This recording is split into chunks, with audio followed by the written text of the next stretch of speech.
faith in action. James chapter 2, verse 14 to 26. What good it is, my brothers and sisters, if someone claims to have faith but has no deed, can such faith save them? Itanaw niya man yun. Di nga niya na, kanang, ipasay sa Ginoo Hesus mga isuon, na that faith without works, or doesn't lead works is dead. Munang in other words mga isuon, sa lain ng pagkasulti, ginoon na nga, it is no faith at all. Dili tinuod ng pagtuo, tumalay ng buhat. Ginoon na nga, deed or buhat mga isuon are essential or importante mga isuon to demonstrate genuine faith. Isip kita mga Kristohano mga isuon, importante nga mapakita nato, no? Mapakita nato or nimo ang tinuod nga pagtuo. True faith mga isuon, transform our conduct as well as our fruit mga isuon. Ang mubag-o ni sa atong batasan o binaiya. Bisan pa sa atong panghuna-huna mga isuon. E usahay ang atong panghuna-huna, mao na pulos lang ako ni ako na. Atong interest lang mao ay atong itanaw mga isuon. Kuna interest diin usahay mayatakan na to ang mga katungod sa uban basta malapuson ng mga tuwa. Una nga dingon na if our life remain unchanged, no wa di pagkausap. Dingon na we can truly believe the truth. Wala ta mo sa kamatuonan. Wala ko ta man unsa man nga fruit, kinsa man nga fruit. John 46 nga gingon siya, ingon si Jesus, I am the way, the truth and the life. No one can enter to the Father except through me. Jesus Panginoon is the fruit. Gani, and He is God and man, my son. He is both God and man. Promise niya, my son, I will show the way, I will tell the truth, and I provide your life. Mga na yan sa akin. Usahay, malimot ako, wala ni mo tuhi. Na si Jesus maoy, naglupa sa krus, magpakamatay, alang ni mo mga isuon.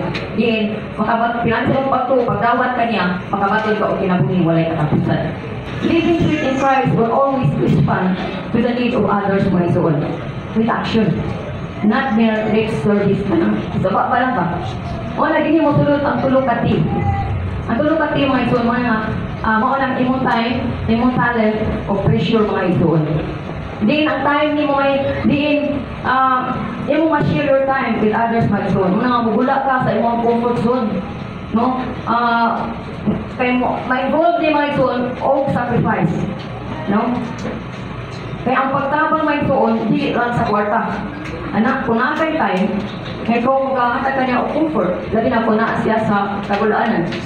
Kaya sa pag-akbay niyo mga isuon lang, pagkakag niyo magdamag, akbayan lang niyo siya, naku na kaayo na o pagaan sa iyan bati mga isuon. Muna niyo na nagkakay time, no? Labi na yun sa paghatag sa Word of God. Nakay talent, katong gingali pastor ganyan ko, nakay talent, nagspuriho naman yung talent, na imong mahatag na ito sa uban. O, muna nga kanyang verse na ito, nag-iyon nga, using your talent to serve others mga itoon. Sabi na ako, kawang ka mong gitar, o, pwede mo, kaugat mong gitar, imong tunan. No, di nga, ngayon nga, ayaw mo kumonitor, pero kayo mga kasal, o sige ako, kuhan ko, kama ko kumonitor, hindi ko kumonitor. Magdaghan nga kita mga talent nga, imo ang mahatag mga isuon. Kung wala kay talent or time mga isuon, kunya, nakakay treasure, labing maayo. Oh, mga treasure mga isuon, nga din, financial mga material, na imong hatag, nagpo na kayo na o, diya, punto ya sa mata sa Diyos mga isuon. Wala nga, yung makita nga, kung nakay talent, nakay kasing labi na, kung nakay pagtuo, na-joy, nakay pabuhat. Kaya pagtuo lang yung buhay buhat, patay mga isuon.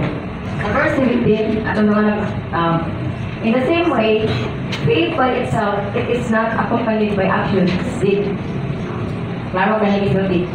Di mo na nga, if our faith is inactive, o kaya ba sa kanang pagduha-duha ba, yung faith ay pagduha-duha, kaya ba sa roller coaster nga, sa yung pagtuo mo ups and down, muna nga, mayon, nga, it's like a body without spirit. Ang pagtuo ko walay buhat, sama sa lawas, nga walay espiritu patay. Yung makita na sa James chapter 2, verse 26. Ingon niya, ang pagtuo buhat mga isuon, or faith and works, are inseparable na di siya mabuwag. In the same way, mga igsoon, word and spirit always work together. Nadikit din siya masipagay. Mora nga, makulihin na pa lang na atong ipakita ang atong faith and action mga igsoon. Atong i-demonstrate ang atong mga sa atong kaigsuunan sa pinasa na hinahanglan. No, mapakita na to kay nabay usahay na ikaw nga lisod ko di mo higugmaon pero tungod kay sugo sa Dios mo na nga ato lang higugmaon mga igsoon.